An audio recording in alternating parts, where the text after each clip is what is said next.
What is the purpose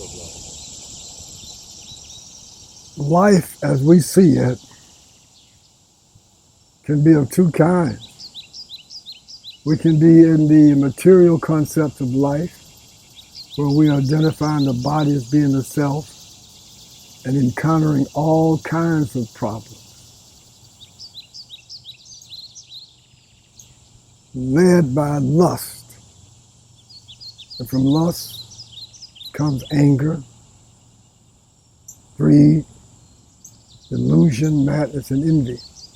That, in essence, is the material life. However, there's another life here. We call it the spiritual life.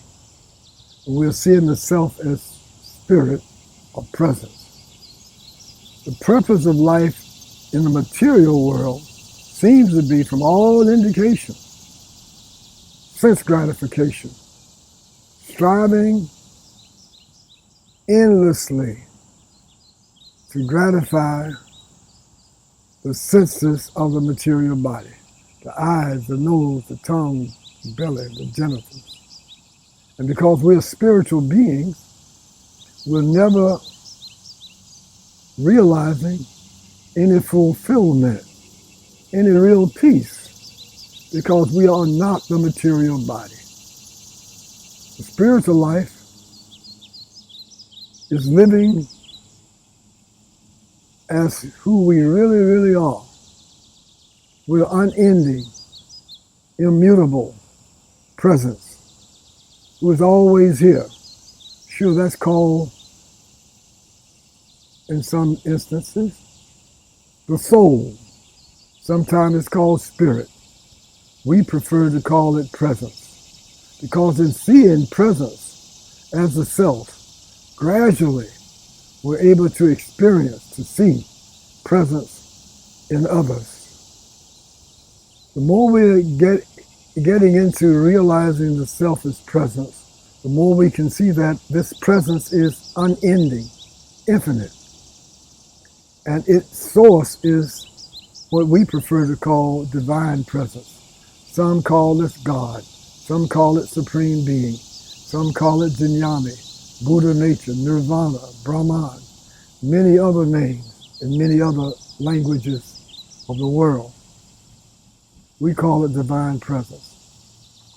So we're living, the purpose of our life is to reawaken to our eternal union with divine presence. As we awaken, we find that we're experiencing more and more fulfillment, contentment, peace, inner joy that we have come to remember as the real attributes of the self. And the only purpose of life for us is worth living, is to realize increasingly our union with divine presence. And we can feel our union with all sentient beings. And so the more we come back, reawaken to divine presence, we find that this unconditional love that we've been seeking externally is being experienced internally. From really not just being a friend to other human beings, but being a friend to any other living being. And if we can help, not just human beings, but any human being who needs our help and we are qualified to give that help to, we help. It can be a snake in the road on a hot summer's day. It can be a centipede trying to cross the path of humans. How can we help them get to the other side when they need and want our help? Now, if they don't want our help, that's another situation. But our purpose of life is to come back, to reawaken to our union with this endless love, which is our nature, this endless truth, which is our nature, this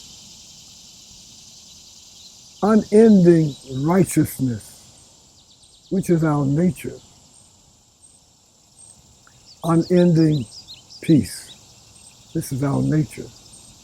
This everlasting love is our nature.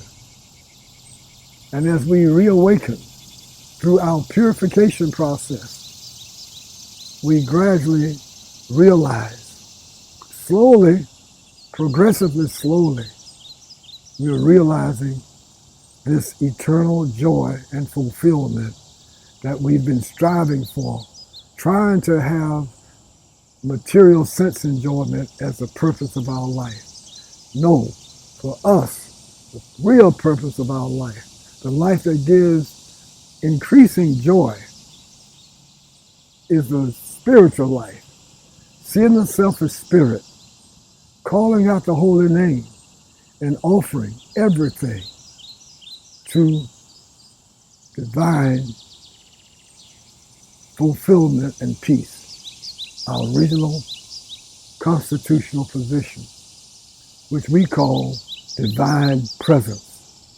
And the more we're coming back to divine presence, reawakening to our union with divine presence, we're feeling, we're seeing, we're experiencing a life that has real purpose and fulfillment, regardless of the way it looks, regardless of the external circumstances. This inner joy, this fulfillment is our nature.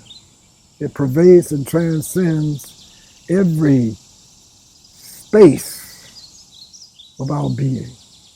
It is our original condition, and awakening to this original position is giving us real purpose and meaning to life.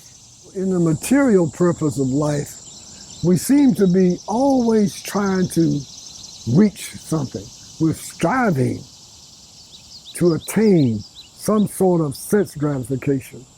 As we come to the spiritual side of life, realizing, experiencing, practicing the real spiritual purpose of life, we find that we're gradually relaxing, awakening to our original position, which is always here.